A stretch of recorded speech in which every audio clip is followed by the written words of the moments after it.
I'm Troy, a 40-year-old office worker.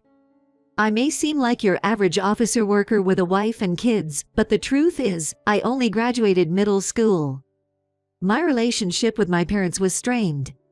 And after finishing middle school, they told me to get a job and hand over all my salary to them, so I left home and started working.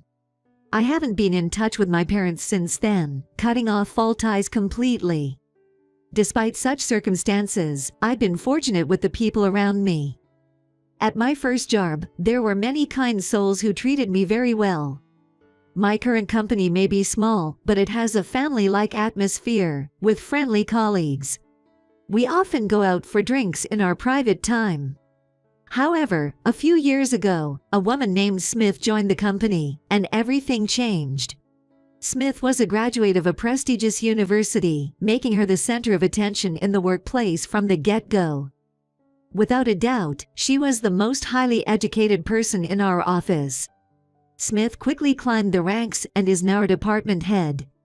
Perhaps because of her background, she seemed to have an unusual disdain for those with a lesser educational background.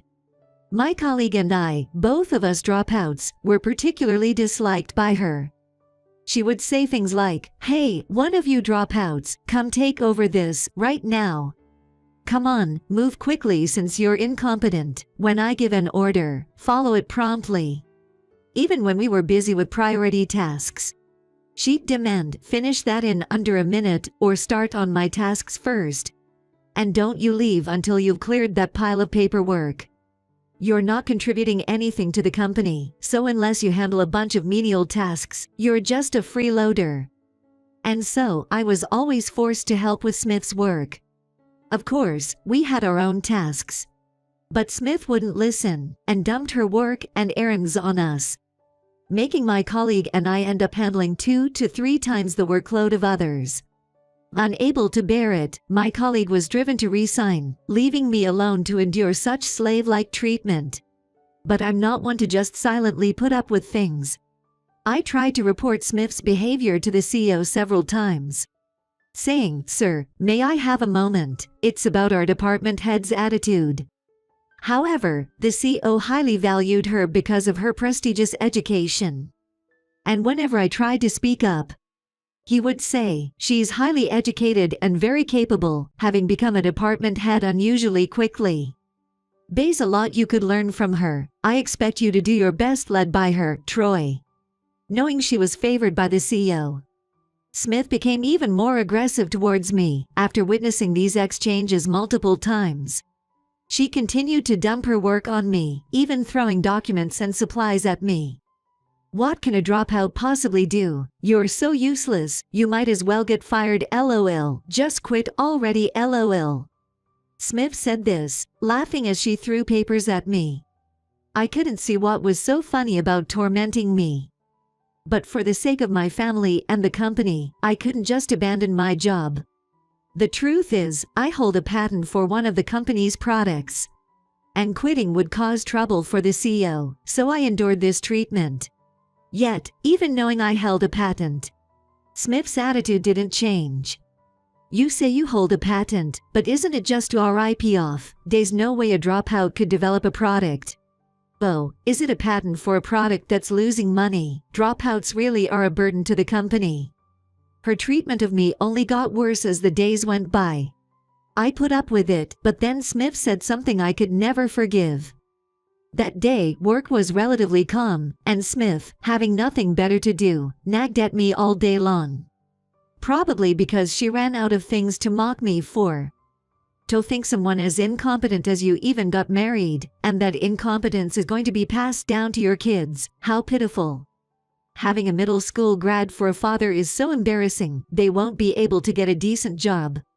She went as far as to bring up my family. The moment I heard that, I felt my blood boil. Mock me all you want, but I couldn't stand it when you ridiculed my wife and kids. Moreover, Smith, the department head, had even driven a good colleague of mine, who was close to me, to resign. I couldn't stay here any longer. At that moment, I decided to quit. I'm quitting. Thank you for everything up to now. I had always carried my resignation letter with me, just in case, and just then, I handed it to Smith, saying such. Then Smith, with a smirk, happily said, "Finally, the dead weight is gone. I've been wondering what to do with this bulky trash. A middle school grad like you might as well have been fired anyway. Don't bother coming back," and snatched away the resignation letter. Being subjected to such comments right until the end, I honestly felt frustrated, but more than that, I just didn't want to deal with Smith anymore. So, I went home and told my family about what had happened today. I was bracing myself to be scolded thoroughly by my wife. But contrary to my expectations, she said, "You've been enduring all this for the family's sake, haven't you? Thank you. You did the right thing by quitting such a toxic job." Far from scolding me, she offered words of comfort. Her words were a salvation, and despite being unemployed, I was able to fall asleep feeling at peace. However, the next day, I was jolted awake by my phone ringing incessantly from the morning. When I checked my phone, I saw that the calls were from the company president. Reluctantly answering the phone, I was met with the president's frantic voice. "Finally, you've answered. Why did you resign? We can't use your patent anymore. Explain yourself properly. If my patent can't be used, I believe the company will go bankrupt. But since I'm just a useless middle school grad, I'll be taking my leave." What? The president sounded dumbfounded, but I didn't care, and was about to hang up. Wait a minute. I spoke poorly. Why did you suddenly resign? Tell me the reason." "I'd been told by Smith for a while now that I was fired." "No, I never approved anything like that. I had no intention of firing you, Troy. Please, explain the situation to me in detail." From the way the president spoke, it seemed like it was only Smith who had been treating me as a nuisance. Though I had my suspicions, I decided to tell the president, who seemed unaware, about how Smith had treated me until now. "Smith has thrown documents at me and berated me for being a middle school grad. A colleague of mine received the same treatment." "A colleague of yours, the one who suddenly resigned last year?" "Yes, both of us. Being only middle school grads, we're constantly told by Smith, who prides herself on her higher education, that we were incompetent. Smith did that. Not only that, but my colleague, overwhelmed by the work Smith dumped on him, couldn't properly do his own job and ended up resigning. When he left, he was mentally cornered." After saying that, the president fell silent, so I continued. "Since he left, I was the only one left to take on Smith's workload, doing her tasks as well as my own. Yet, Smith said that since a middle school grad is incompetent anyway, I should work more than others until I was fired." Hearing this, the president seemed to ponder in silence for a while. Then he asked, "Why didn't you come to me with these concerns?" "Sir, did you forget? I mentioned several times that I had something to discuss. But every time I brought up Smith's name, you dismissed it, saying she was too valuable to lose. That is, I honestly thought that meant you wanted me to resign as well." "I certainly never thought such a thing. I had no idea Smith was doing this. It's my fault for not understanding the situation within the company. I'd like to talk properly. Can you come to the office now?" Feeling apologetic, the president said this, so I reluctantly decided to go to the company.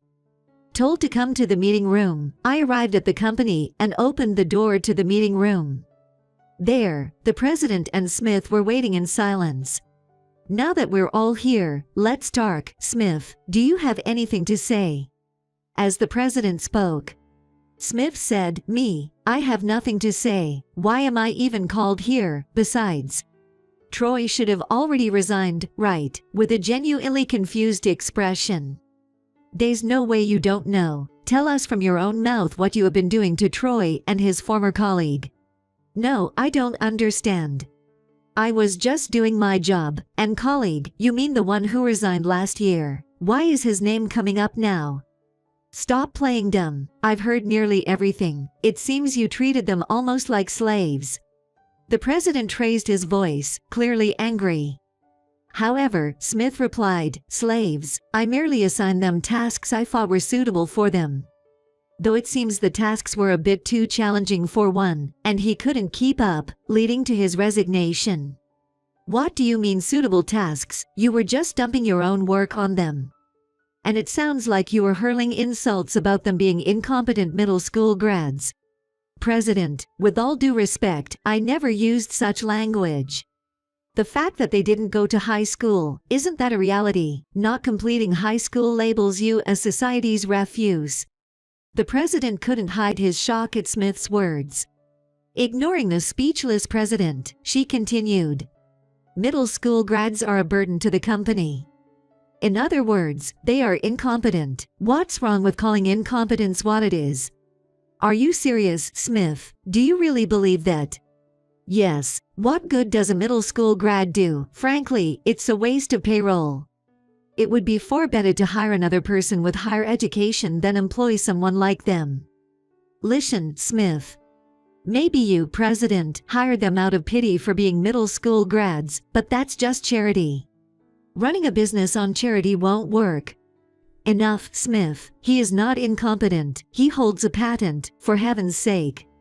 Let me guess, it's a patent for a product that hardly makes any profit, right? Why does the president defend an incompetent middle school grad? What are you talking about? The patent Troy holds is for our top product. Without him, our company might go bankrupt. He has made a significant contribution to our profits. Hearing this, Smith looked slightly surprised but quickly reverted to her usual demeanor. Well, then we can just develop something new. Leave it to me, with my higher education, to contribute. And really, are you sure his development is generating that much profit? She said, laughing mockingly at me. I have been working at this company for over 10 years, involved in product development. I joined the company by promoting a patented product that I had developed, which has now become the company's top-selling item. Not only that, but since joining, I have developed various products and significantly contributed to the company's sales. No joke, if I were to leave, the management of this small company would likely falter. But Smith seemed not to want to admit that I was contributing to the company. She probably didn't want to acknowledge that an employee she regularly mocked for being an incompetent middle school grad was generating profit. The president, seeing no signs of repentance from Smith, said, I hate to say this, but you're the one causing the company harm. What? Smith, you've come up with many plans and have been involved in product development, haven't you? Yes, I'm the one generating the profits. She confidently stated that. However, while she was fast at her tasks and capable in her work, her product development efforts were lacking. In fact, the product she launched last year was a flop. After pushing hard, we tried launching another one of Smith's developed products, only to end up with significant losses. We've tried releasing several products you devised. But they all ended up in the red, didn't they? Why do you think your plans were approved so freely? That's because you had expectations for me, right? Even though I'm well-educated and talented, I'm human and bound to fail sometimes. But you saw potential in me, which is why you kept your expectations, despite the losses, correct? Smith said this to the president, her eyes shining brightly. Then the president, holding his head, let out a big sigh. What are you saying? If we keep repeating these losses over and over, we'll truly end up bankrupt. The reason you could act so freely is because of Troy's contributions. Huh? Smith turned to me with a stern expression upon hearing that. Yes, it's hard to predict what will sell. So seeing Smith come with her plans so confidently, I was the one who said let's give it a try.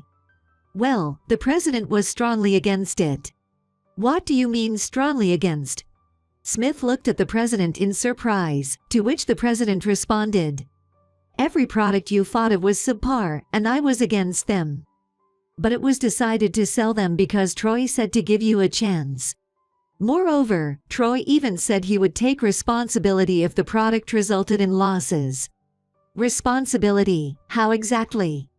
By developing a new product to make up for the losses incurred by your product and make it a hit, and he actually did it. How could a middle school grad possibly do that? Smith seemed incredulous at first but gradually began to grasp the gravity of the situation. Her face turning red as she looked down. Finally getting it, Smith, you've been calling Troy incompetent and whatnot. But in reality, you've been quite helped by him. It was unclear if Smith was listening to the president, as she remained silent, head bowed. The one who was making a profit was Troy. And his former colleague, who resigned, also contributed a lot to product development.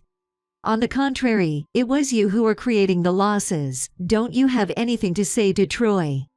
Smith, with her head down, was trembling with her fists clenched tightly. It seemed she was listening to the president's words. Smith, lift your head and answer me. Don't you have anything to say for your behavior towards Troy up to now? No, I don't. Smith slowly raised her head and said that. Then, the president let out an even bigger sigh than before. I never thought you would be this arrogant and haughty. Aren't you overestimating yourself a bit too much? Having confidence is fine. But not being able to admit your mistakes and apologize is unbecoming of a professional. I am a department head with a high level of education. There's no aspect in which I'm inferior to a middle school grad, therefore, I have nothing to apologize to him for. Do you truly believe that, in the professional world, education doesn't mean much, especially in our company, which values meritocracy? No matter how educated, we can't afford to have employees who generate losses and treat their subordinates like slaves. I apologize for the losses. I'm truly sorry. I will definitely turn a profit next time. Please give me a chance to make amends. Hearing the president's words, Smith immediately changed her attitude and apologized. Then she pleaded with the president, please, anything but demotion or dismissal. Smith, please calm down. When I said that, Smith directed a sharp gaze at me. Keep your mouth shut, you incompetent. Just because one of your products happened to be a hit, don't get cocky. Do you enjoy mocking me that much? I never meant to mock. You're mocking me. A middle school grad should act like one, and stick to menial tasks. It's your fault my reputation has suffered. Talking about taking responsibility, how presumptuous, you should have left along with the other one. She approached me, pointing her finger. You were supposed to have resigned yesterday. Coming back to the company as if nothing happened. Didn't I tell you never to come back? But I was called in by the president. That doesn't matter since you've resigned. It really irritates me. I never liked you from the start. Here I am, well educated and naturally standing out, yet everyone keeps talking about you. Talking about me.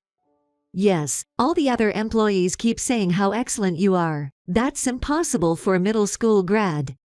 I wasn't aware of that, but when you joined the company, wasn't there a lot of attention on you because of your high education?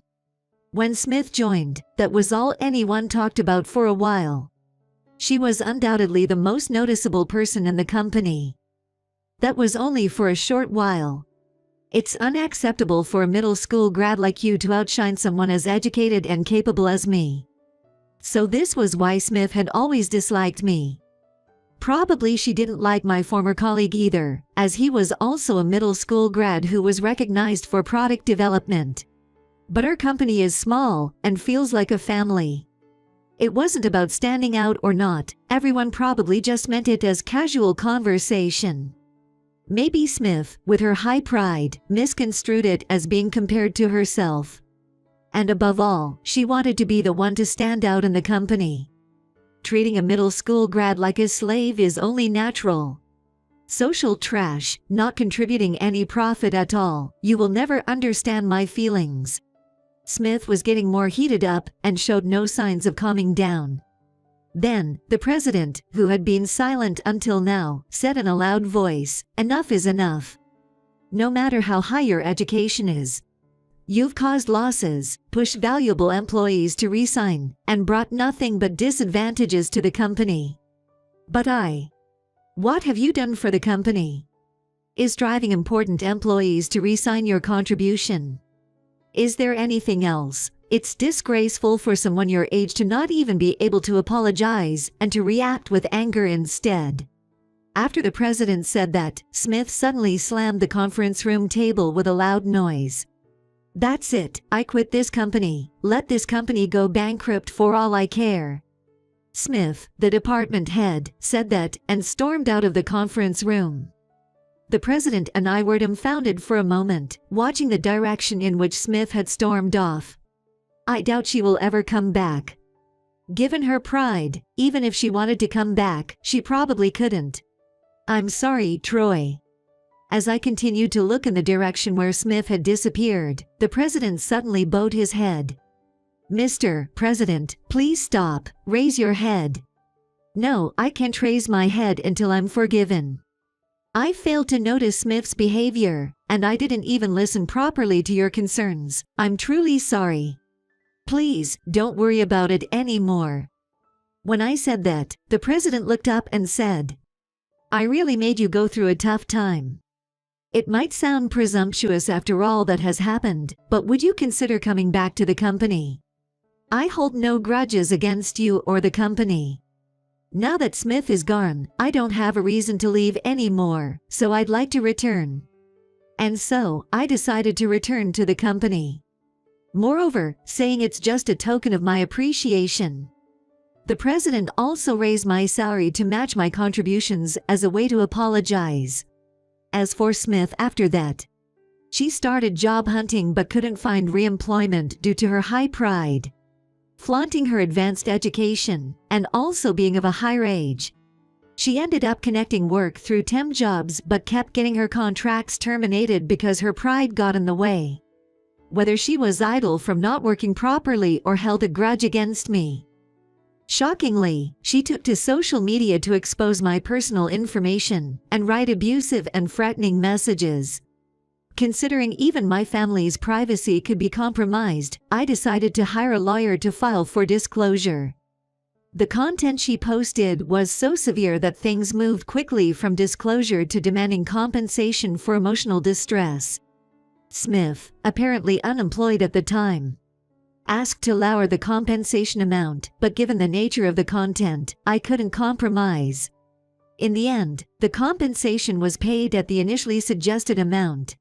But how she managed the funds, or what happened to her afterward, is unknown to me. On my side, the gap with the president has been bridged, and I'm currently enjoying my work. Next week, I plan to report to my former colleagues that Smith, the department head, is no longer with us.